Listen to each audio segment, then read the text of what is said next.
Hey guys, स्वागत है आप सबका मेरे चैनल सुनो कहानी में। आज मैं रीड करने वाली हूँ। इनकी बुक मैंने ऑलरेडी एक रीड कर रखी है और आज ये इनकी सेकंड बुक है। इनकी फर्स्ट बुक है ललन स्वीट्स और सेकंड बुक है once upon a curfew and third आई है शिमला फेयर्स। और ये तीनों बुक आपको मिलेगी जब आप मेरे को फॉलो करेंगे, मेरी वीडियोस देखेंगे, मेरे चैनल को सब्सक्राइब किए होंगे, तब आपको ये बुक सुनने को मिलेगी और देखने को मिलेगी कितनी अच्छी अच्छी किताबें इन्होंने लिख रखी है। और ये हैं इंडियन ऑथर सृष्टि चौधरी। तो आज हम पढ़ने वाले हैं वंस अपॉन अ कर्फ्यू। सृष्टि चौधरी द्वारा लिखी गई है ये। अगर आपने मेरे इस वंस अपॉन अ कर्फ्यू पे अच्छे से अच्छे व्यूज़ ले आए, 1000 2000 जो भी है, और अच्छे अच्छे कमेंट किए, तो इनकी जो थर्ड बुक है शिमला अफेयर्स वो बहुत जल्दी अपलोड होगी। और इन्होंने एक शॉर्ट स्टोरी लिखी है इस book once upon a curfew और ललन स्वीट्स को मर्ज करके, कि बाद में जो दोनों होते हैं जैसे तारा निक्कू और इसमें जो कैरेक्टर्स होंगे इनका आगे फ्यूचर में क्या होता है, तो इसकी एक शॉर्ट स्टोरी उन्होंने लिख रखी है। उसका वो भी है मेरे पास, बट ये सब आपको तभी मिल सकेगा जब आप मेरे चैनल को सब्सक्राइब कर रखे होंगे और कमेंट किए होंगे। तो ये सब सुनने के लिए अच्छी बुक्स आप मेरे चैनल को सब्सक्राइब कर लीजिए और ज़्यादा से ज़्यादा लोगों को शेयर कीजिए, क्योंकि ये अपनी इंडियन ऑथर है और इन्होंने बहुत अच्छी अच्छी किताब लिखी है। ललन स्वीट्स मुझे बहुत पसंद आई थी और उस ललन स्वीट्स की सारी वीडियोस मेरे चैनल पर मिल जाएगी आप लोगों को, तो आप जाके वो भी सुन सकते हैं। तो चलिए ये शुरू करते हैं।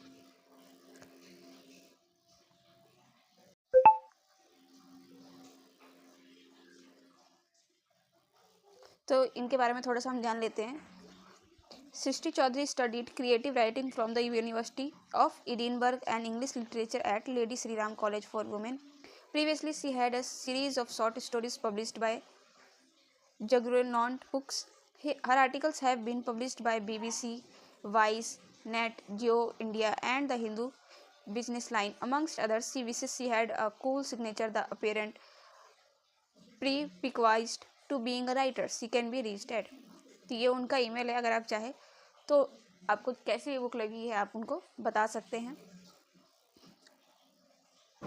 To Edinburgh the city which remind me that above all I am a writer. So first chapter शुरू होता है।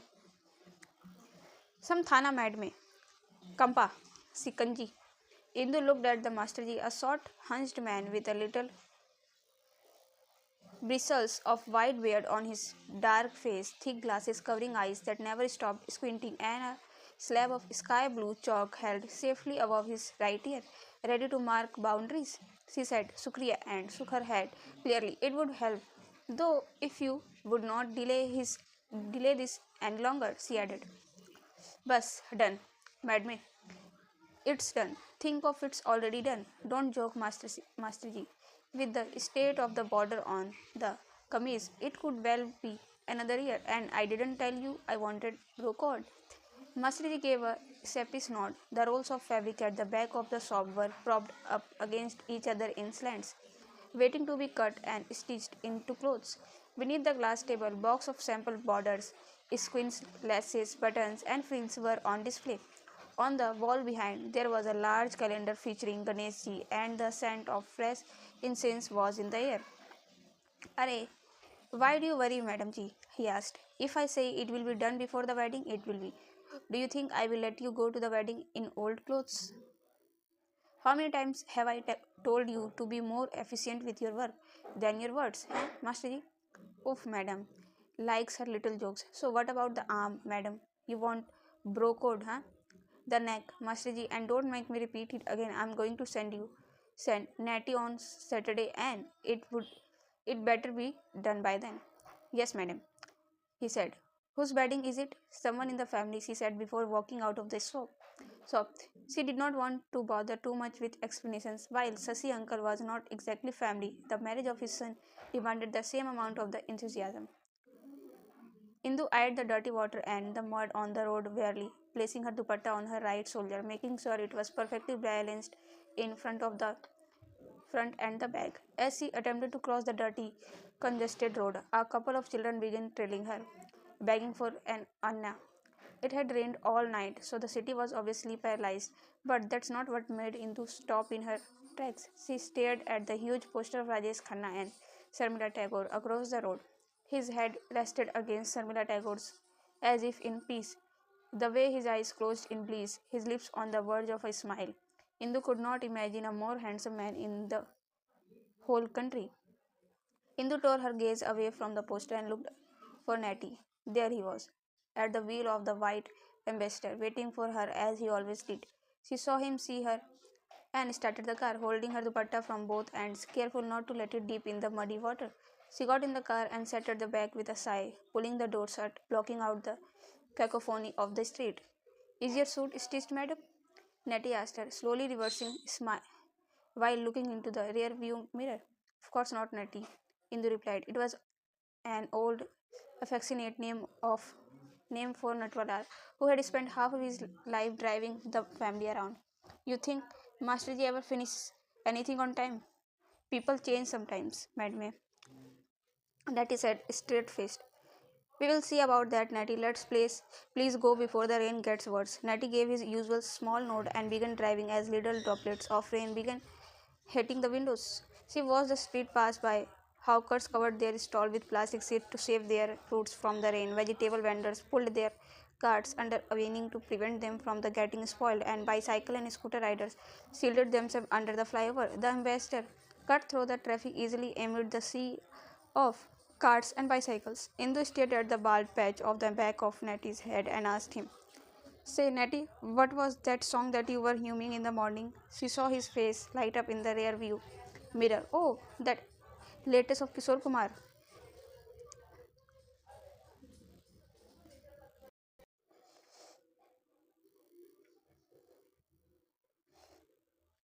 Do you know? Of course I know, Indu replied smugly. Then how come you asked me, madam? Because what you were actually humming sound like a completely different song, Natty. Madam likes her little jokes. I know how bored she would be without me and my summer hits. Indu shook her head, shifting her laugh, and stared outside the window, while brown and yellow leaves by muddied on the side of the road as a result of the rain. The streets looked greener than ever. The heat had dissipated a bit of because of cool winds that accompanied the rain. The streets looked especially grey against the lushnesses of Lieutenant's Delhi. It was a city that was at its best and its worst in this season. The September rain might have brought relief from the itching heat, but had also invited diseases, stagnant water, and mosquitoes. Indu would rather stand the blazing heat than spend nights sweating mosquitoes. As the car took a turn, Indu came face to face with a hoarding of Sunil Gavaskar advertising a saving cream. The ambassador glided through the tree-lined avenues as the road became a little wider. There was the usual rackets of horns and bicycles on the road as they went around the roundabout towards civil lines. Indu's father had always maintained that a good life was a series of smart decisions that for him had begun with meeting his wife, Lata. From what Indu had heard, her mother had been a beautiful, docile, and cheerful young woman from a well to do family and had a penchant for making kharak, ginger chai, ginger chai. It was true. Lata's chai was always great, but it was not what had sealed the deal. It was always your sister's. Her father had told her mother later. Her sisters had gushed and giggled over Ajit, the young Delhi boy, and so the decision was made even before the couple saw each other. It was the first in the series of smart decisions. Lata was a sweet, compliant bride, but also a woman who fought her battles fiercely, unshakably religious. She was aghast to find herself with a husband who had driven all traces of God out of his home and preferred to avoid any matter of faith. Slowly and steadily, so she was able to turn the dial in her favor. By the time Amita, their first daughter, was born, the new happy father never missed the morning prayer. Amita was a clingy child, introverted and prone to bouts of anxiety, and so she too did whatever was asked for her, including prayers. Perhaps it helped that their increased belief in God coincided with their prosperity. While Ajit had always been well to do, his career took off after he got married. Indu's grandfather had been employed by the British and had been in a high administrative position which had brought him into contact with Congress officials. He ended up being one of few people who benefited by British, both staying as well as living. For the house allotted to them in civil lines was not withdrawn by the Congress. A generous dowry from wedding helped set up further savings, and pretty soon her father was employed in several commissions of the government, working among members in the upper tiers of the Congress. Although never an official member of the party, he made lavish donations to it. A year later, Amita was born, and on the same day that all the Congress celebrated the birthday of the Prime Minister's daughter Indira Gandhi, Ajit and Lata's second daughter was born. There was no choice then. The little baby girl had to be called Indira. The newly cherished Indira was taken to meet her namesake as well, wrapped up in a blanket in her mother's arms. Her mother's own head covered by the drop of her silk sari. Indu had then received a fond kiss from a woman whose swearing in she would witness year later. Nettie stopped the car outside their house in civil lines and Indu walked in to discover her parents sitting in the drawing room with some other people. There she is, her mother said, her short hair expertly curled at the edges, which Indu thought was hypocritical for her since thus she continually disused from Indu from cutting her hair. Her parents were with a couple seated on the sofa opposite them. Namaste, she said to Supriya auntie and Balwant uncle, who got up to hug her. She then went and sat on the settee in the middle and found all the eyes trained on her. Should I ask Sunita to prepare tea for you? Her mother broke in. No, I'm all right, she said, adjusting her dupatta and looking around, smiling. We were just talking about how difficult communicating has become these days. Supriya auntie said, just this distance of 5 kilometers took us an hour to cross. I have to say I agree, Vindu father replied. A few grey hairs standing out on a head of black ones, balding at the top, gheras on every corner. Clogged roads, workers on strike every other day. God knows how the country is supposed to function. RAG, people have too much liberty these days, Balwant uncle said, and still they complain. The press is happy to publish any masala they think is new, always trying to cook up trouble. The people are also happy in lap it up, bored in their lives, and ready to blame the government for anything. Everyone has forgotten the time of the Raj, when nobody dared raise a voice, unless they had the Mahatma standing behind them. These days, it's all hue and cry over nothing. I am telling you, Lata, Supriya auntie added. These jokers are now overdoing it. Protesting is one thing, but they are hindering smooth functioning, and then the blame is placed on the government. I just don't read the newspaper these days. It's so depressing. They should focus on Dilip Kumar, her mother said with a twinkle in her eyes as Indu giggled. Batao, of course. Shirtless picture, occasionally his phone number, hai na, Indu? Or who is your hero again? Sami Kapoor? Rajesh Khanna, auntie, Indu said. The real superstar. Everyone thinks their hero is the real superstar only. She said, looking at her husband. And what about our hero? Balwant uncle laughed and looked at Indu. Indu Beti, Rajat is leaving for London in 2 days. I have given his address to your mother. And he, of course, will be writing to you first. It would be great if you two keep up correspondence. It will be some time before he returns. Indu nodded, of course. What course was he studying in? Hindu father asked. These fancy terms slip my mind. Management, Balwant uncle said proudly. He is studying management. Supriya auntie got up to hug Indu again. We are so thankful to have a gem like you in our family. We cannot thank the God enough. Indu smiled and hugged her back, and the others caught up too. Excellent, excellent. Balwant uncle beamed. We must be going now, though. Arey, what is this chai pe charcha? Her mother asked ingently. You have to stay for dinner. I have already told Sunil to prepare. Bas Lata, thank you, but lots of pending work. After exchanging a few more pleasantries, Supriya auntie and Balwant uncle left. Indu told him she had to, which he nodded and retreated to his study. Ever since Indu's grandmother had passed away, they had been trying to decide the fate of her sprawling flat in Ganpati Tower at Firoja Shah Road. After much searching, her will was discovered. They found their grandmother had made special effort to get her will arrested by every possible government seal, leaving the flat to Indu and her sister Amita. Along with the letter, her mother had told her that the beginning of the letter contained a fair number of complaints against Indu's grandfather before reading its contents. It was in the year 1914 that I was married to your grandfather. He was just a boy of 16, eager to enlist, serve the British, and raise through the ranks. The freedom movement had gained momentum, but your grandfather foolishly believed that their efforts were in vain and that when a war came, as he was sure it would, we would be on the right side of it. But I thought differently. I had always believed in Kasturba Bai. She would go from home to home talking to women and told us she wanted to empower us and bring us out of our homes. But your grandfather did not let me join the movement till the movement was in full force and he faced his great dilemma, that of switching sides. He often behaved foolishly, but life was kind to him. So we are where we now. I raised my sons to be smarter, but I had decided when you two were born that if it was ever in my power, I would render to you girls, some degree of independence so that you may not be forced to give up your beliefs. To whom's over it my concern, I leave November 7 to Amita and Indu and to them only. When the letter was found, it was hard for Lata to hide her smile. While she had never been fond of her mother-in-law, she had redeemed herself in Lata's eyes with this final act.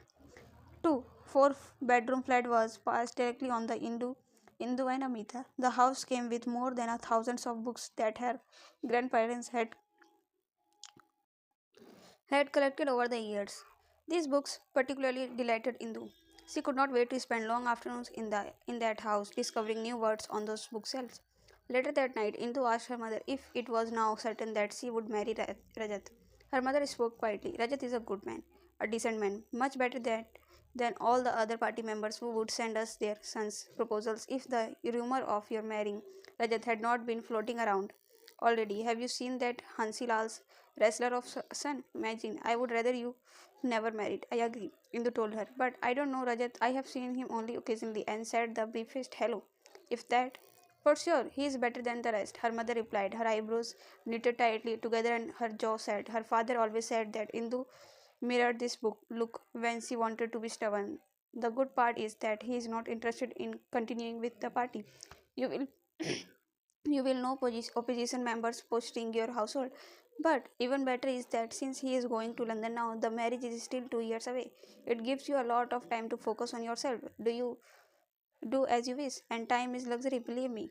Indu nodded thoughtfully, satisfied that she had allayed her daughter's doubts. Lata changed the subject. I have phoned Amita and told her to meet us at November 7 tomorrow. The morning all three of them reached Dadaji's flat at almost the same time. The flat was on the first floor, but Indu took the lift because it made her feel fancy. Her sister was dressed in a sari with her hair plaited. Amita hugged both her sister and her mother before they looked around of the house. It was a spacious flat. Ganpati Tower was one of the few to have acquired the right permits, and the result was five swelling four-bedroom flats on each of the 8 floors. Dadaji had not lived here towards the end of her life, for it was simply too big, and also because she had needed constant care. There was a huge drawing room with a large wooden windows and a little attached balcony. Mahogany chairs lined the walls, atop which lay framed photos of all the weddings and babies in the family. Indu's favorite picture was her father on his wedding, looking unsure of exactly what was happening, while her mother sat next to him, looking demure. Dada the others, children, into five uncles, two of them now in Canada, and their wedding and lives also found place on top of the chest. A thin coat of dust now lined the glass. Indu ran her finger along the table as she walked. The view outside the windows was of a big amalthus tree, which, although green now, would turn into beautiful shades of yellow and gold come summer. Indu kept walking around the house, peeking inside the room, on the walls of which hung her grandfather's many laurels.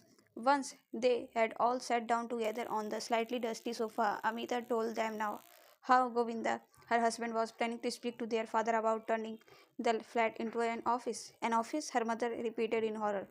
Amitabh nodded. You know how he wants to manufacture nails and screws with his Sasi uncle. He told me I can sign off on it since I have half the stake and Indu might anyway to move to London now. So it's not a problem. You will do no such thing, her mother answered coolly. I won't, but what do I have to say him? Once he has talked to daddy, I'm sure daddy will be alright with it.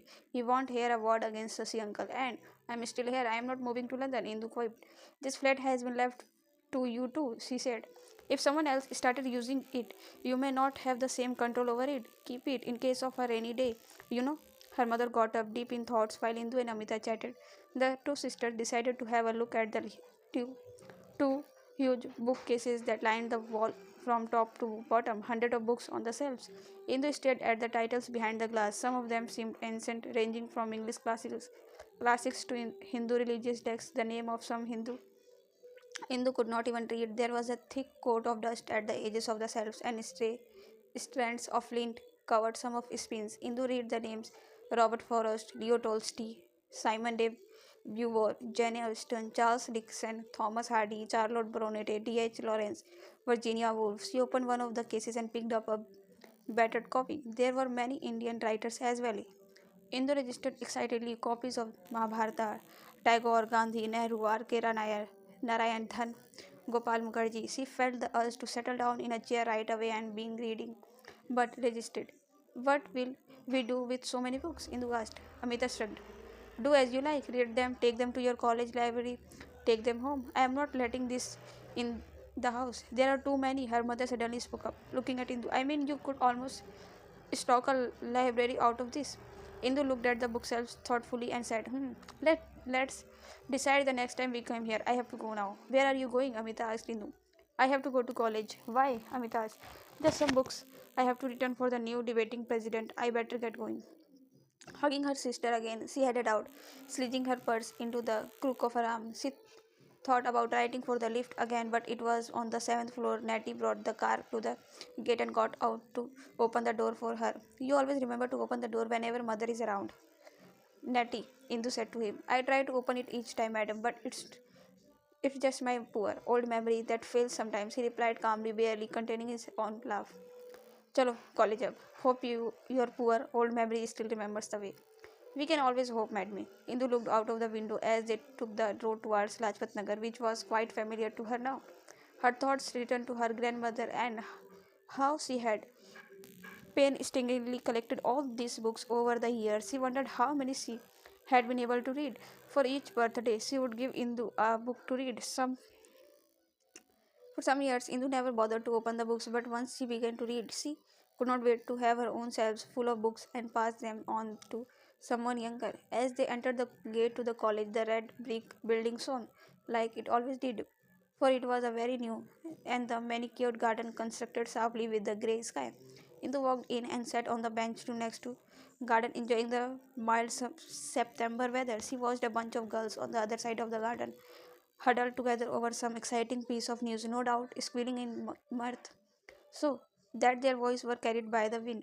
She pondered about their lives, how happy they seemed before they knew it. This life would be behind them, and they would walk out of those kids like Indu had once had done, with their lives ahead of them. Indu wondered why they had do.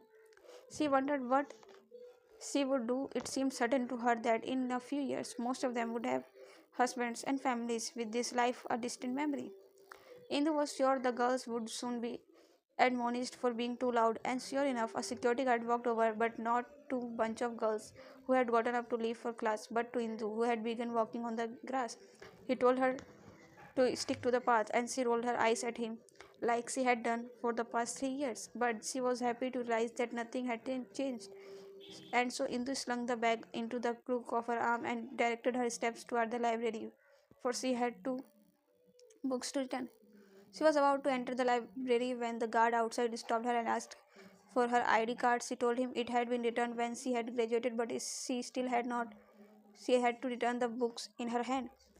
He said she could not go without a signed letter for the principal. Indu expressed frustration over this arbitrary new rule, but she could not do anything to change his mind, for the security guard in his girls' college were of a particularly stubborn nature. Irritated, she walked across the campus, huffing when she spotted a familiar figure in the distance. Indu ran after her, slowing down as she approached, not wanting to scare her. Mrs. Bala, she called out as her old teacher stopped and looked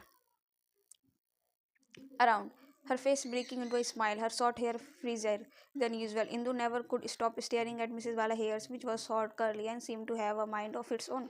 Her own mother refused to let her cut her hair, which Indu did not really mind, for her smooth locks were the envy of many, but she always wondered how it would be to have the hair so short and wild. Indu, dear, Mrs. Bala exclaimed, giving her a hug. How are you? I'm very well, Mrs. Bala, she replied. How is the new class? Beautiful, of course. All my girls are beautiful, but no one to out to do you, don't worry. Indu had to laugh at that, as she had requested that the answer in all future meeting with Mrs. Bala, and was glad that her teacher had remembered. Yet a silence hung between them now, for it was always a sensitive subject to ask what plans young girls had. Now that college was over. Yes, so Indu said, producing the books from her bag. I am wondering, Mrs. Bala, if it would be possible to ask a small favor. The guard would not let me inside the library. I need to return these books because the new girl must need it for the debating society. Ah, I can take them, of course, don't worry. I have to meet her after lunch anyway. Thank you so much, she said, handing over the books. What are you doing these days? Mrs. Bala asked after a moment hesitation. I'm just thinking, Indu told her, after different things, what to do. I'm glad you are, Mrs. Bala told her with an understanding smile. They stared at each other for a moment. Well, I'll let you be on your way, then, Indu said. Thanks so much for the books. But wait, dear, are you free this Saturday? I was thinking since you are not a student of college anymore, I could invite you in this Saturday evening. Ah, your famous Saturday evening with the students, precisely, but only once you graduate. Indu thought about it for a moment. Yes, I would like to come. Thank you, wonderful. Miss Bala said, clapping her hands and tearing off a slip of paper from a notepad she had held in her hands, jotting her address down on it. She hugged Indu once again, who clutched a piece of paper in her hands, memorizing the address as she walked away. A couple of days later, the clouds were beginning to clear up and the sun was already high in the sky. The usual heat descended to the city. At home, Indu wandered around the house, lounging on the sofa her mother loved so much, which she had made, especially after seeing something similar at Sasi's uncle's house. Indu had a view of the kitchen from her seat and looked on as vegetables were chopped for the dinner tonight with Amita, Didi, and Govinda Bhai. That night, the topic of November 7 came up when they were all seated at the table. Your father and I have come to conclusion about it, Govinda Bhai said to Amita and Indu, clearing his throat. As everyone turned to look at him in his usual formal manner, he put his spoon on the table and took a swig of water before speaking. This is an opportune time in the industry. We have to strike the iron now. And as your father says, a good decision at the right time can make a huge difference, he said, smiling around the table. Indu's father shook his head, laughing. Govinda, you can make such a show of things. Indu stared at her father without blinking. What are you talking about? Well, we have decided that Govinda will set up an office here. There, Govinda Bhai nodded in agreement, turning to Amita.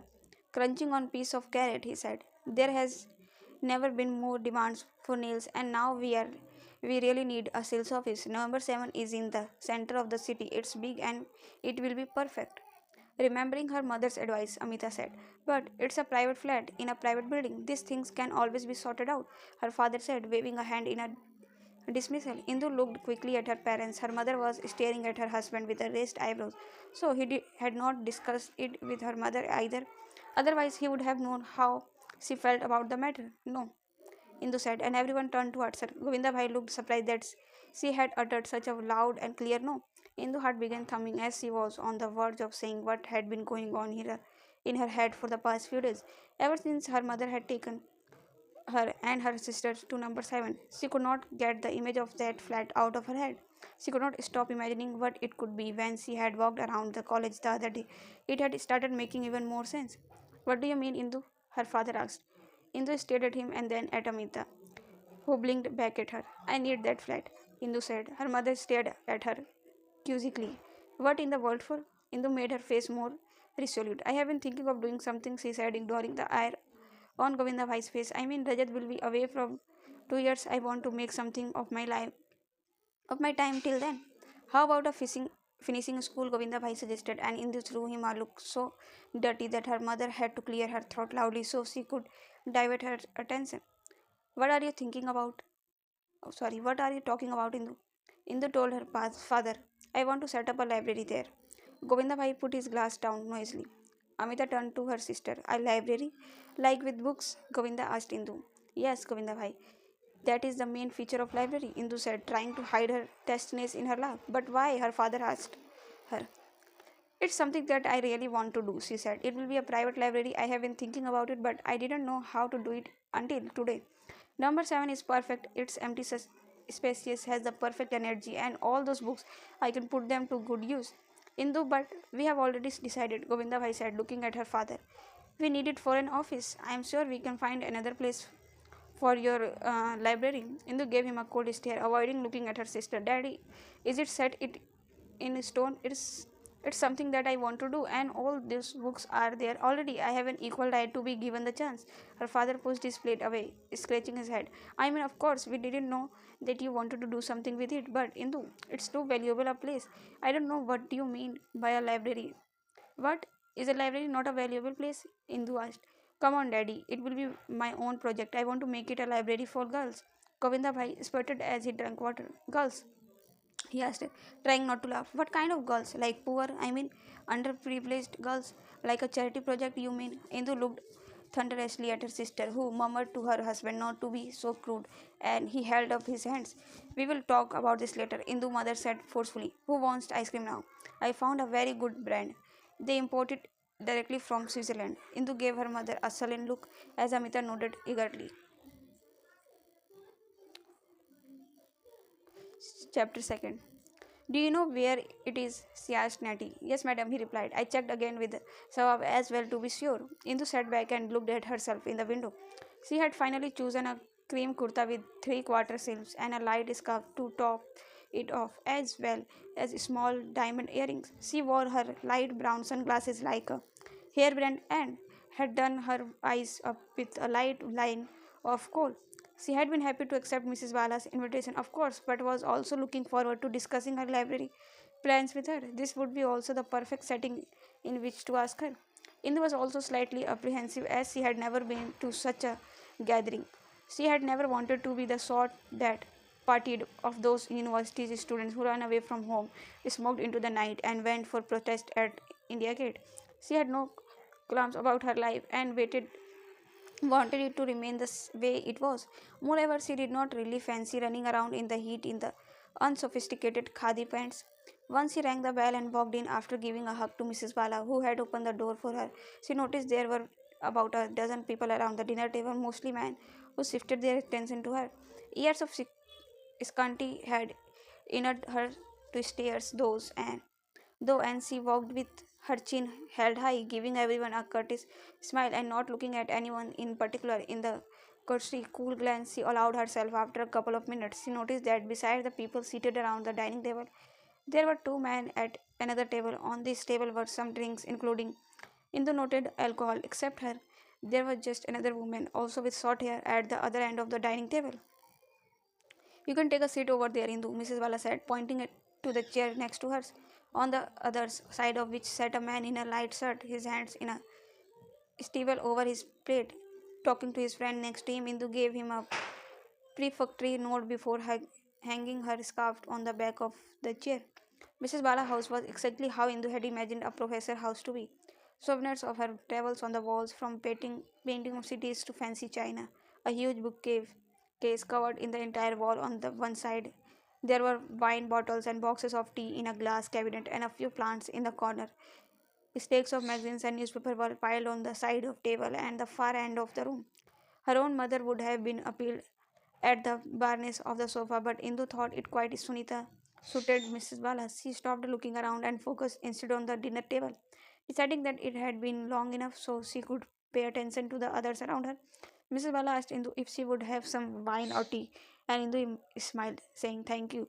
Tea, of course. Now Indu looked pointedly to her right, where the two men sat together, engaged in a conversation who quickly broke it off when they noticed her looking at them. The one next to her took his elbows off the table and said, Hello, my name is Fawad. Indu looked at him for a second longer than she should have.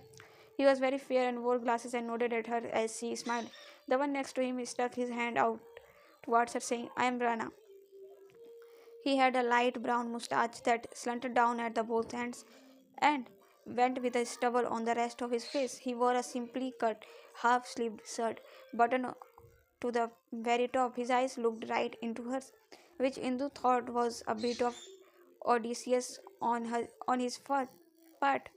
She ignored the hand he had extended and folded her own hands into a namaste in response, but made up for the repudiation with a wider smile, and said, Indu. The one called forward chuckled, and Rana bowed his hand in defeat. Are you Mrs. Bala's student? She asked him. Mrs. Bala was also a visiting teacher at the College of Journalism, which was a co-ed college. I am. She taught me a paper in journalism, said Fawad, but not him. He just lives with me. I do indeed, said Rana. I studied law. Indu said, and his eyes seemed to be twinkle at her reaction. What? You have something against lawyers? Rana asked as Fawad laughed.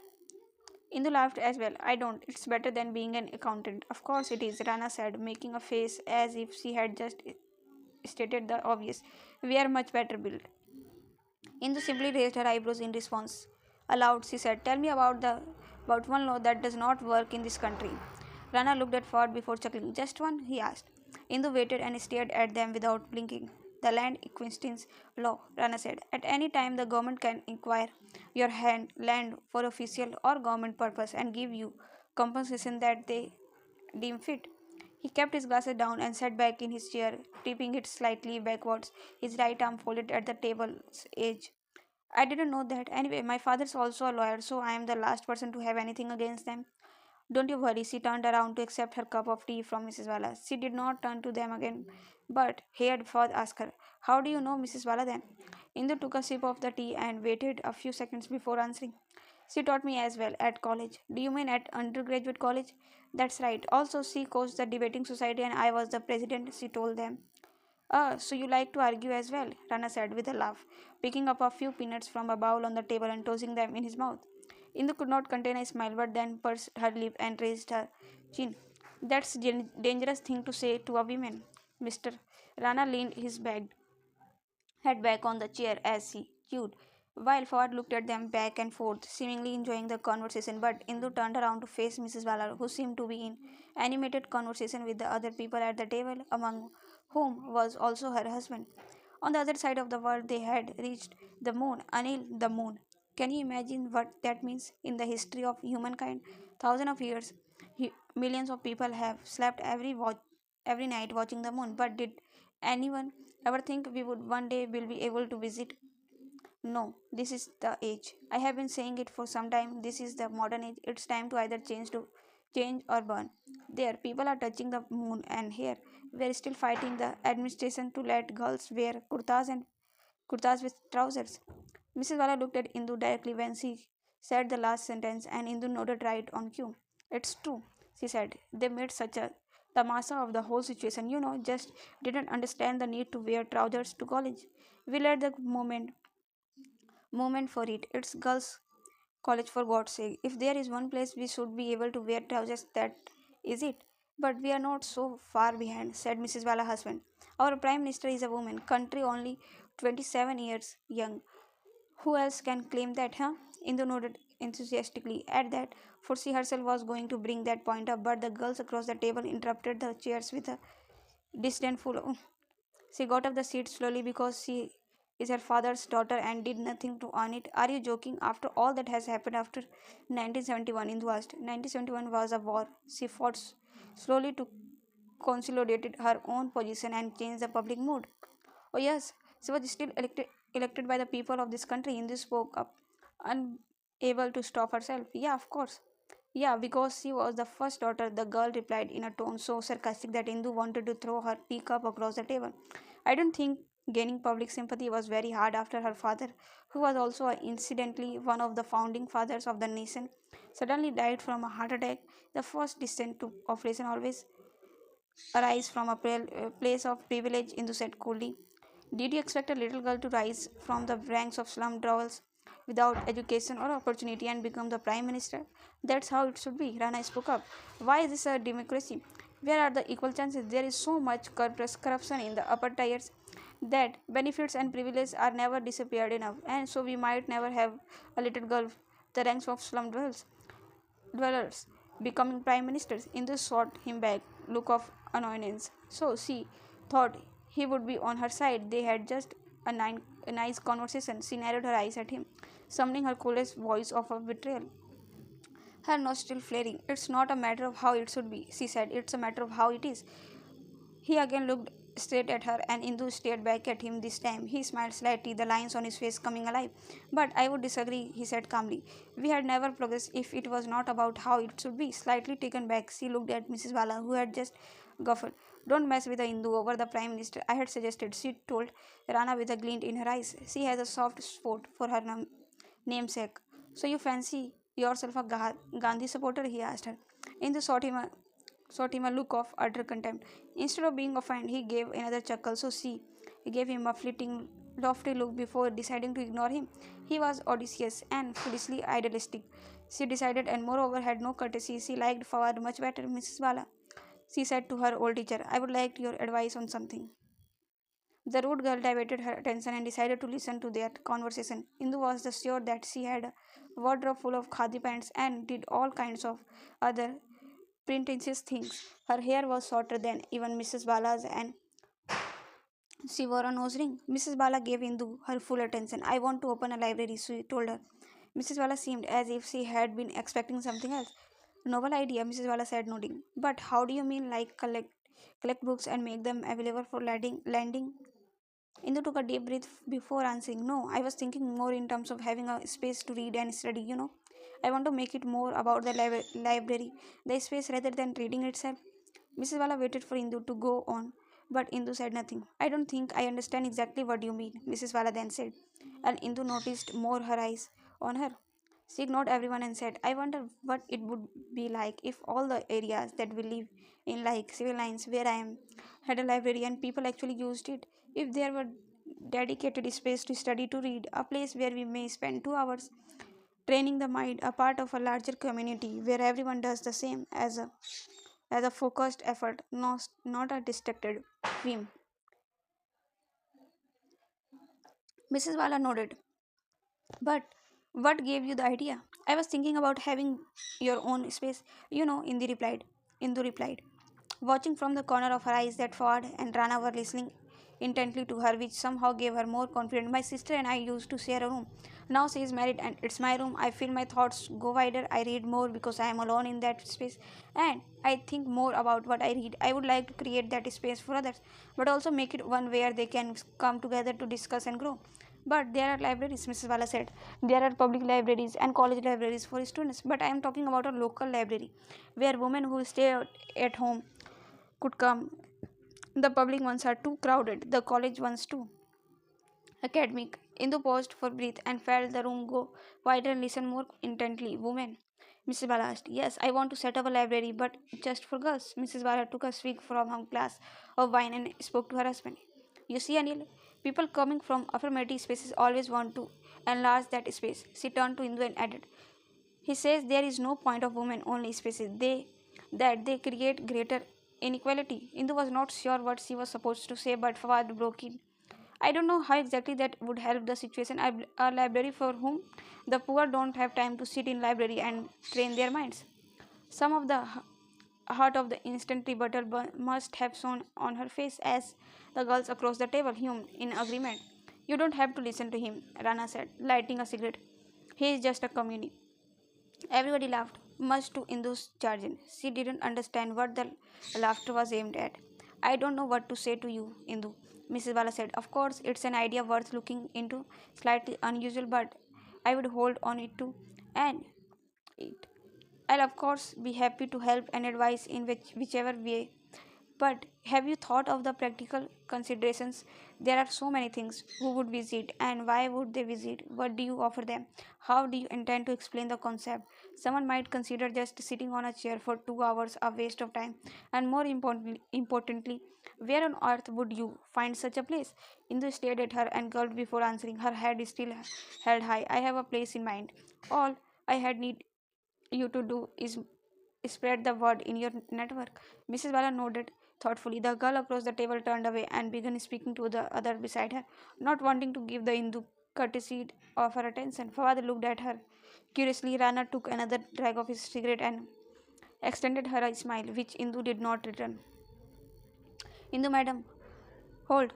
Dum laga ke. Yes, like this. She stood surrounded by a professional lights and reflectors being ordered around by photographers whom she obeyed only reluctantly. The cheap material of the salwar kameez made her sweat more than usual.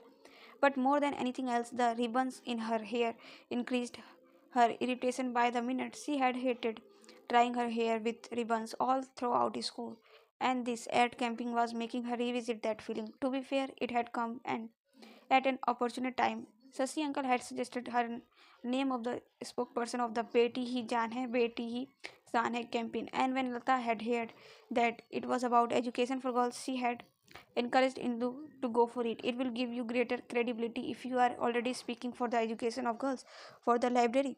It was the perfect arrangement. The daughter of one of the chief advocates of the cabinet, whose name was incidentally also Indira, setting up a library for girls, a champion for the cause of education for girls under the Prime Minister's special campaign, who understood the injustice felt by women, except for the India's red hair ribbons. Smile, please, Indu madam, but not too much. You have to look happy, but also not too happy. You have the burden of making your family proud. The photographer took picture from various angles of Indu, holding a set of books in her arms, and when he was finally done, she asked him what processing he would do on the pictures. I am an expert. Don't you worry, madam. He replied smugly, packing his camera into the bag with care. I hope you are, Indu said to him with a dangerous smile. If I don't come out looking good, you sadly won't have many chances to make your family proud. He had noted with a nervous gulp as Indu packed up and left for home. Diwali was around the corner, and most places they passed in a curve were light up with yellow string lights. Often they had to stop and wait as firecrackers were set off on the road. Indu thought about the girls at Mrs. Bala party, who was intent on arguing, ready to prove that the government did nothing. Typical of girls who wore khadi pants, Indu could not help but think a proper rebel without a cause. She thought of Rana and how he had spoken of his friend. He is just a communist. She thought of Rajat, and despite not knowing him at all, was sure he would never say something like that. She knew him to be poised. Her mother was waiting for Indu when she returned and promptly took a seat at the dining table to ask about Sood. Indu told her it was fine except that she had to spend 6 hours holding a bunch of books while they took the same picture over and over. See how hard it is to be a Solom Roy now, her mother asked. And you had dreams of being a Bollywood queen? Indu pursed her lips primly. I still maintain that I could have been where Sarmila Tagore is right now if it were not too tacky a professional for you and father. But now you will be standing up for something even better, the education of girls. Will this campaign work? It should. They are putting it lakhs of rupees, her mother replied vaguely. On the table, Indu spotted a letter addressed to herself and took it in her hand, her thumb running across the dry, stretched envelope. She had opened it swiftly and pulled out the letter. Her mother cringed. What? Indu asked, not noticing the expression. How can you handle it so crudely? She asked Indu. When I used to write your father, it would take me 5 minutes to be able to unfold the precious paper because there was not that much to do in those times. Indu told her. Today things move too fast to spend 5 minutes staring at an envelope. Her mother shook her head at her. Don't you want to go to your room while you read it? What? No, Indu almost laughed out loud. You think I'll cry on something? Her mother gave a long sigh and muttered something that sounded very much like, May God bless the man you marrying him. My dearest Indu, 23rd August 1974. I hope you are ever so well. I am alright but had a terrible cold last weekend. I am told that these are probably like the last few summer days, so better strengthen myself for the upcoming winter. I can certainly smell a change in the air. The leaves have lost their lusciness, and the sky is grayer than it has been in the last few weeks. While I miss India and its rain, I do not look forward to the rain here over the other than that, I think I like this country. Although it's been only a few days, one can understand why London is considered the center of the world for its really char- charges towards modernity. In every respect, the underground trains are absolutely spectacular and transport you with perfect ease.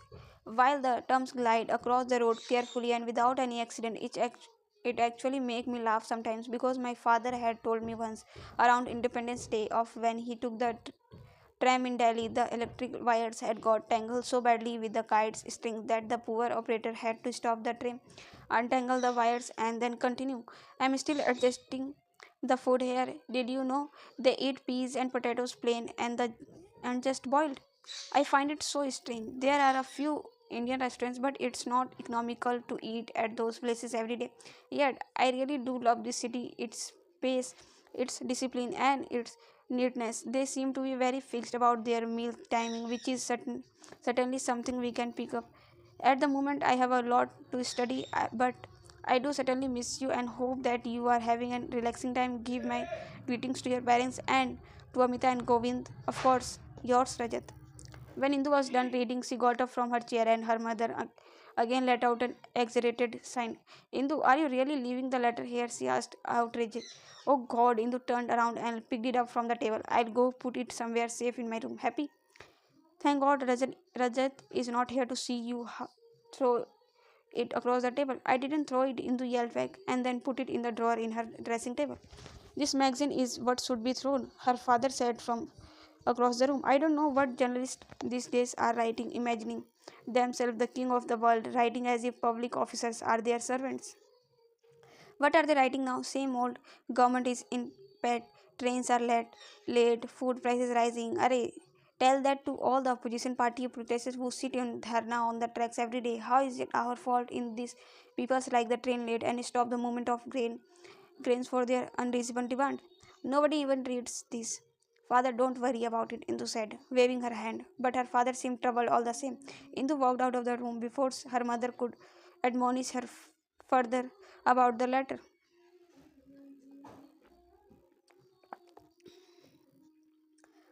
2 days later, Amita called Indu and told her that Govinda was meeting their father at number 7. What for? Indu asked immediately. I am not sure, Amita replied quietly, but I think to see what they will do with number 7 together. Oh my god, Indu said. I am going to go and see what. She hung up and rushed to get her dupatta and bag. Indu went straight to the car, telling Nettie to drive her to number 7. When they reached, she quickly went up to the stairs, ignoring the lift, and spotted outside to find the door ajar and a bunch of men inside moving furniture. What is happening here? Indu asked loudly, and the command in her voice made the workers stop what they were doing in and glanced at each other doubtfully. When nobody replied, Indu asked again, this time more forcefully, and so one of them replied that Sir had instructed them to take things away. Which Sir? Indu asked. They all looked at each other, wondering which of one of them would be impudent, engaged enough to take his name. When the person is question emerged from behind them, Govinda Bhai was leading two workers, one of whom carried a huge alcove and the other of sticks of file. Her brother-in-law smiled and put an arm around Indu's shoulders. Anything wrong, Indu? Indu stepped away and asked him sternly, what's going on here? Govinda Bhai looked around nonchalantly, as if he had just noticed the flurry of activity. This? Nothing. We are just getting the place ready, moving in stuff. We have to start as soon as possible. Ready for what? She asked, infuriated. Ready for the office. I'm thinking of getting pest control done. You know, there could be bugs. Did you speak to Daddy about this? Of course, my dear. He said we should get it ready as soon as we can. In fact, he should be coming up in a few minutes. Indu gave him a suspicious stare and went around the room angrily checking what had been moved. The workers were afraid to look at her. How can you just presume it's not your flat? She hissed at him. Indu, the matter is already closed, Govinda Bhai said with forced patience. Your father decided what happens to it, and we agreed we are not going to pander to your fanciful.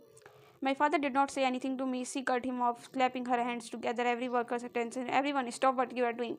This work will continue some other time, but at the moment you all have to leave. What? No, Govinda Bhai said, alarmed, standing next to Indu and waving his hand at the others. Go back to what you are doing. Nobody has to leave. The workers looked confused, not knowing whom to obey. Do you even know what you are implying? Govinda Bhai barked, losing his cool. This property, this flat, it's worth so much. I know exactly what I am doing. Thank you. Indu said, no, I won't be bossed over. I am not like. She broke off when she heard footsteps as her father entered the room, followed by Sarmaji bumping behind as always, carrying a little brown briefcase under his arm. Daddy, Indu said, rushing to him, immediately trying to gain his support. Her father looked at her but ignored her appeal, hissing something to Sarmaji. Daddy, look what's happening here. Did you tell Govinda Bhai that he could make this an office already? Indu asked. Yes, I did, he replied. I can't believe you are not willing to give me this one chance. It's not like I have asked for something crazy. I want to do something good and my own father won't. Her father held up a hand, pressing his ear as if the sadness in his daughter's voice had hurt his eardrums. His pain expression made Indu stop. There is no need to look too so furious, dear, her father told her. Indu, Govinda began in patronizing tone again. I really don't want to spoil any of your plans, but you know that we have to put up a unit and to make it grow in any way. We need a proper office. Every day they say the economy is slowing. People don't have jobs. This there is a drought, flood, famine, but it's not true. The industry is there. And anyway, nails are something that people always need. Slow economy or not, we are one of the few who have begun to manufacture and it's right time. If we strike now, in a few years we could be the leaders. Govinda Bhai, I fully respect your ambition and if you ask, I will offer you any help in my capacity, but this flat is not the right place for the office. I know you don't understand what I want from it, but it is something valuable as well and I know that my grandmother would have appreciated it. Govinda Bhai waved a hand in impatience. How can we say now what your grandmother would have wanted or not? Even so, as I told you before, this flat is perfect for what I want and I think that I should be given a chance to prove myself, especially since it belongs to me. And to Amita, Govinda Bhai retorted, Indu, her father began. Daddy, I mean it. You know I am serious about it. I won't be a waste, but a library, he asked her. I don't understand the purpose. What do you want from it? What do you want people to do there? Indu took a deep breath. I want women to come and study here. Study what? He asked confused. Anything they want. But there has to be a purpose to do studying. Do you mean college students? Is it for your college? No, she said through detective. It's like I want women of different ages to come and spend time here to educate themselves. But who goes to a library for leisure? I mean, I don't think your mother or sister would just go and hang around in a library. It's a different matter with you. That's the whole point. Indu said you need to take time out to read and do things you want, and only when you have a space where you feel comfortable. Can you do that? I want this library to be a place like that. I see it as a sport for women to come together, exchanging ideas, and growing women have already past school is living their day-to-day life. They don't have the time to think beyond their chorus. I want this place to help them to do. But to what end? Govinda Bhai asked, exasperated. Why do you need a special place for it? Why can't they do it at home? I'm still not convinced, her father said. Fine, give me a chance to convince you then.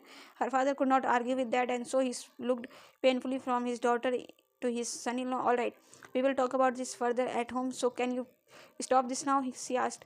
No, Govinda Bhai said, and her father put a hand on his head. Indu, go home and you will get a fair chance, but stand here and argue and I will make sure. All right, Indu said, flinging her bag over her shoulder and gave Govinda Bhai a triumphant look over before walking room out of November 7. So guys अभी ये video यहीं पर and देते हैं, मिलते हैं आपसे next video में। बुक तो मुझे बहुत सही लग रही है स्टार्टिंग से ही, तो देखते हैं कि आगे क्या होने वाला है। और थोड़ी प्रॉब्लम है कि इसका जो सस्पेंस है पता चल गया है, आई मीन जिस पार्टी में गई है जहाँ पे राना है, और हमें पता है कि इंदू और राना की जोड़ी बनने वाली है। बट चलो कैरेक्टर्स पता चल गए हैं, बट मेन देखना है कि आगे वो क्या होने वाला है उनके साथ। और फिलहाल हम ये देखेंगे कि इंदू जिसको अपने लिए एक लाइब्रेरी बनानी है, not for her, for the women who want to read, study and think about herself. तो लेट्स सी कि क्या होता है आगे। तो आगे जानने के लिए प्लीज़ सब्सक्राइब कर लेना मेरा चैनल। और भी बहुत अच्छी अच्छी बुक्स आने वाली है, जैसा कि मैंने स्टार्टिंग में ही बोला था, इनकी थर्ड बुक भी मिल जाएगी आपको सुनने के लिए, जो कि अभी करंटली रिलीज़ हुई है 1 या 2 मंथ्स पहले, जो कि बहुत मेहनत लगा है मुझे ढूंढने में, मिलने में, बिकॉज क्योंकि वो न्यू बुक है तो न्यू बुक जल्दी मिलती नहीं है। तो इन सब को पता करने के लिए बने रहे मेरे चैनल पे। Thanks for watching and don't forget to like, share and comment.